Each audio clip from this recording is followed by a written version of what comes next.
Buenos días a todos, me llamo María Sobrido, trabajo en el Grupo Técnico de Bibliosaude y hoy me gustaría hablaros de la importancia del currículum vitae y de las propuestas actuales que está habiendo en la elaboración. Sin embargo, antes de nada, me gustaría hacer una pequeñísima reflexión sobre qué es esto del currículum, que no es más que nuestra tarjeta de presentación como profesional. Gracias a ella podemos demostrar si somos adecuados o no para un determinado empleo. Para ello, para hacer un buen currículum, nos tendríamos que plantear una serie de preguntas sencillas. ¿A qué me presento? ¿Qué les interesa saber de mí? ¿O quién quiero que me vea? Con respecto a la primera pregunta, ¿a qué me presento? Esta es una pregunta con una respuesta un poco complicada. Inicialmente siempre pensamos que cuando iniciamos nuestra carrera profesional elaboramos un currículum que nos va a servir para toda la vida y que lo único que tenemos que hacer es ir rellenando los méritos. Sin embargo, no debemos olvidarnos que el currículum que hagamos va a variar sustancialmente en función del perfil y de la oferta a la que nosotros nos vayamos a presentar. Y por lo tanto, el currículum es un proceso abierto y cambiante constantemente. Con respecto a la segunda pregunta, ¿qué les interesa saber de mí? En la mayor parte de los currículums nos piden básicamente tres elementos. Los datos personales, como nuestro nombre, nuestro DNI, posibilidad de contacto. Nos piden la formación académica, qué hemos estudiado, dónde y cuándo. Y en tercer lugar nos piden también nuestra experiencia profesional, en qué hemos trabajado y durante cuánto tiempo. Sin embargo, a medida que vayamos desarrollando nuestro perfil y vamos a unos perfiles más especializados, además de estos datos, se suelen pedir otros elementos. Entre ellos estaría la experiencia investigadora, es decir, si hemos publicado en revistas, si hemos presentado comunicaciones a congresos, bien sean nacionales o internacionales, y si tenemos experiencia en la gestión, bien sea en la organización de cursos y congresos, si somos revisores en alguna revista científica, si hemos coordinado algún libro, etcétera. Con respecto a la tercera pregunta, ¿quién quiero que me vea? Esto ha venido determinado por la aparición de Internet. Hasta hace poco solo veía mi currículum aquellas personas o aquellas empresas a las que yo optaba y yo ofrecía mi currículum. Sin embargo, en la actualidad, gracias a Internet, podemos conseguir muchísima información de todos nosotros que aparece colgada en la red. En este sentido, han surgido diferentes herramientas en los últimos años que se configuran como una especie de currículums virtuales que, además de permitirnos la posibilidad de ofrecer nuestro currículum, tienen una serie de ventajas adicionales. A mí me gustaría destacar la visibilidad que esto nos puede dar en la comunidad internacional, ya que lo puede ver cualquier persona que esté conectada a la red y que nos localice. Además, en la medida en que tengo muy visible mi currículum, las personas con unos intereses o unos perfiles afines a los míos pueden contactar conmigo, podemos crear grupos de discusión y, en definitiva, podemos adquirir nuevos conocimientos a través de otros profesionales. Pero a mí me gustaría destacar un tercer elemento y es el de las estadísticas sobre las visitas.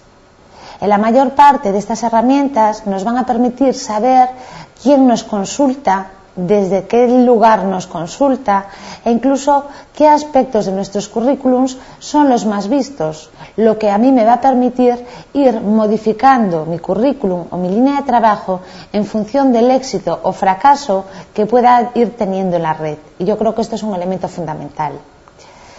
Entre las principales herramientas de las que hablamos, a mí me gustaría destacar dos. LinkedIn, que es una de las herramientas más populares en la actualidad, tiene un enfoque de una herramienta profesional a todos los ámbitos y tiene un perfil de networking, de crear grupos de trabajo. La segunda herramienta que me gustaría destacar es ResearchGate. Tiene un enfoque mucho más especificado hacia el campo científico, no solo en ciencias de la salud, sino en todos los ámbitos. Y uno de los grandes puntos fuertes que tiene es la de las herramientas de colaboración, ya que gracias a ella se crean grupos de debate, se permite colgar a texto completo nuestros artículos y que la gente pueda descargarlos, lo cual nos da una mayor información de qué artículos realmente se están no solo descargando, sino interesando y leyendo. Pero más allá de estas líneas generales, de cómo elaborar un currículum, a mí me gustaría hacer otro planteamiento. Una cosa es que nosotros queramos presentarnos a una plaza y tratamos de orientar nuestro currículum de la manera que más nos favorezca. Sin embargo, la mayor parte de las instituciones, cuando nos presentamos a un proyecto, a una beca, etcétera, nos dan currículums ya estandarizados.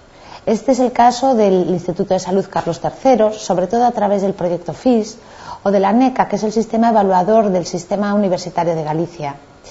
En todos estos casos, no nos dejan crear currículums de manera libre, sino que nos dan una serie de plantillas a través de las cuales nosotros vamos dibujando o rellenando todos aquellos campos que nos piden.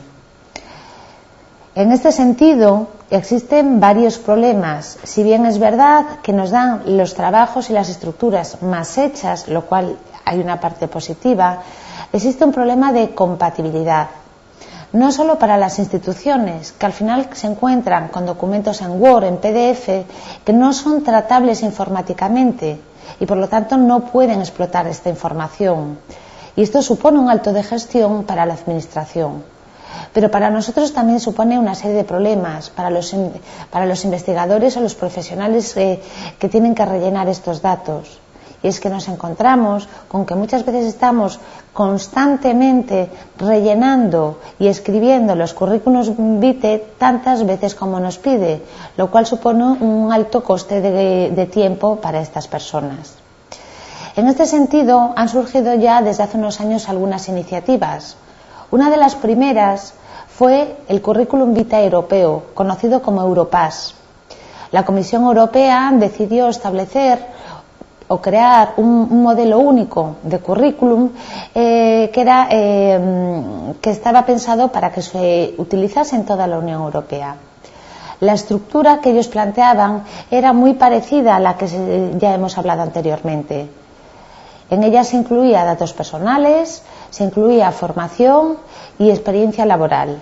De modo adicional, incluían un campo que era el de los idiomas. Sin embargo, ¿qué es lo que pasó? Que se encontraron con dos problemas importantes. El primero es que no dejaba de ser un Word en donde nosotros metíamos los datos. En la medida en que seguía siendo una plantilla, no solucionábamos el tema de que los individuos tenían que volver a rellenar constantemente los datos y, por otra parte, las empresas o las instituciones no podían explotar adecuadamente toda esta información. Además, en determinados campos, como en el campo de ciencias de la salud, esa estructura quedaba muy corta, ya que en ella no hay cabida para publicaciones, proyectos, comunicaciones a congresos, patentes, que es una herramienta muy fuerte y de gran interés en el ámbito de ciencias de la salud. Por todo eso surge en el año 2004, empieza a surgir por parte de la Fundación Española de Ciencia y Tecnología, la FECIT, pretenden crear una herramienta de todo el sistema nacional. Se trata de crear un currículum universal a través del cual quede plasmado y que quede uniformizado. Será lo que se conoce hoy en día como el currículum vitae normalizado. Este currículum vitae normalizado pretende uniformizar todos los planteamientos hasta ahora existentes, que se crea un modelo único y que esté pensado tanto para las convocatorias públicas de ayuda de I+D como para universidades y OPIs. En la medida en que solo hay un formato y que es transportable, hace que no tengamos que estar escribiendo constantemente el mismo documento. Esta iniciativa, este proyecto, se está empezando a hacer realidad ya desde hace poco y, de hecho, desde noviembre de 2012, la Secretaría de Estado de Investigación, Desarrollo e Innovación del Ministerio de Economía y Competitividad ha declarado obligatorio el servicio del currículum vitae para las convocatorias públicas de contratación de recursos humanos de investigación en determinados programas. Y esto implica que ya no hay marcha atrás, que es un proyecto que se está haciendo realidad cada vez más a menudo. Pero el currículum vitae, entonces, ¿exactamente qué es? Porque tenemos que tener muy claro que no es ni una base de datos ni un aplicativo informático. La propia FECIT lo denomina o lo define como un sistema de transporte. Es decir, a través de este currículum nos van a dar las herramientas para que todo sea normalizado, nos van a dar todas las técnicas para que nuestro currículum no solo tenga las mismas pautas, sino que en el futuro sea transportable de los proyectos FIS a la NECA, a través de una importación y exportación, y por lo tanto ese ahorro de tiempo. ¿Qué estructura tiene este currículum? Pues lo que han decidido es que, además de los elementos básicos, que serían los datos personales, la situación profesional o la formación académica, van a incluir otros elementos, como es la experiencia docente, la experiencia científica, donde irían patentes, proyectos, contratos de investigación, tesis doctorales dirigidas y otros méritos. Es importante tener en cuenta que, dado que no siempre vamos a cubrir todos los campos, lo que ha decidido es que todos estos campos sean opcionales, y si no quiero rellenar alguno, el aplicativo me permite continuar. Pero ¿cómo funciona exactamente esto del currículum vitae normalizado? El currículum ha sido constituido para dos posibilidades. Aquellas instituciones que ya tienen bases de datos propias en donde se van metiendo los currículums, o aquellas instituciones que hoy por hoy no tienen ninguna base de datos o que no pretenden tenerla. En el primer caso, las instituciones que tienen ya base de datos, el procedimiento es que estas instituciones se pongan en contacto con la FECIT para que sean compatibles. Es decir, la FECIT les da una serie de procedimientos y técnicas que tiene que llevar a cabo para que sean compatibles, y a partir de ahí ese centro queda como centro certificado y por lo tanto ya queda con el modelo y las normas del currículum vitae normalizado. De este modo puede importar y exportar a cualquier otra base de datos estos datos. En la actualidad ya son bastantes los centros en el ámbito de ciencias de la salud que se están incorporando al modelo del currículum vitae, que son los que aparecen en la pantalla. Sí nos gustaría destacar que en el Sergas, a través del expediente electrónico, aunque no se ha finalizado, se está en un proceso de elaboración y de conversación con la FECIT para valorar la posibilidad de incorporarse a este proyecto. Pero ¿qué pasa con aquellas instituciones que hoy por hoy no tienen base de datos? Pues lo que ha hecho la FECIT en este caso es crear un editor de currículum vitae. A través de esta página, lo único que tenemos que hacer es crear una cuenta, como en cualquier página, incluir un correo electrónico y una contraseña. A partir de aquí nos va a permitir incluir todo nuestro currículum. Básicamente son dos las opciones que nos permite. En primer lugar, incluir un currículum existente. Es decir, si yo ya tengo un currículum en formato PDF, en la estructura del MinCit o, por ejemplo, en la estructura del Formae, en las estructuras ya reconocidas por las instituciones, yo puedo importar este archivo y automáticamente se me iría incorporando a cada uno de los campos que tienen reconocido el currículum vitae normalizado. Si por el contrario yo no tengo este currículum ya hecho y quiero empezar desde el principio, tengo la posibilidad de editar mi currículum vitae.